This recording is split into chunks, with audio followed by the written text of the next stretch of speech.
વેલેન્જા ખાતે દુઃખદ ઘટના બની છે। એક 12 વર્ષની દીકરી જેનું મૃત્યુ થયું, અવસાન થયું।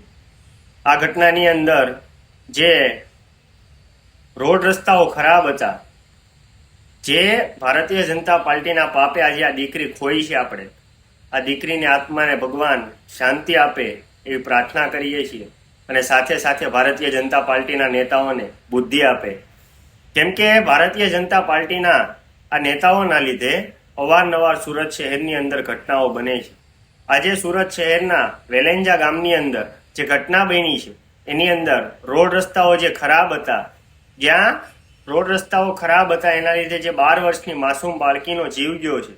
હું વિનંતી કરું છું કે ગુજરાતની અંદર ભારતીય જનતા પાર્ટીને હવે હટાવો। આજે ગુજરાતની જનતા, ગુજરાતના બાળકો, ગુજરાતની બેન દીકરીઓ સુરક્ષિત નથી આ રાજની અંદર, તો હવે સત્તા પરિવર્તન લાવો। હું ગુજરાતની તમામ જનતાને વિનંતી કરું છું કે તમે તમારા દીકરાનું મોઢું જોઈને એકવાર મતદાન કરજો, તમે તમારા ફેમિલીની સામે જોઈને એકવાર મતદાન કરજો। મતદાન એ તમારો અધિકાર છે, તમે કોઈ નહીં છીનવી શકે। આમ આદમી પાર્ટીનો હું હોય કે કોઈ પણ વ્યક્તિ હોય, તમને કોઈ એમ કે આમ જો આમ જો, તમે તમારા મનથી એવું વિચારજો કે આમ આદમી પાર્ટીને મત દેવો છે કે નહીં, ગુજરાતની અંદર સત્તા પરિવર્તન કરવું છે કે નહીં। આજે જે વેલેન્જાની ઘટના બની છે એના અનુસંધાને એક હું તમને વાત કહેવા માંગુ છું કે આજે પરિવારના ઘર ઉપર શું વીતતી હશે, આજે માતા ઉપર શું વીતતી હશે જેને 12 વર્ષની દીકરી ખોઈ છે।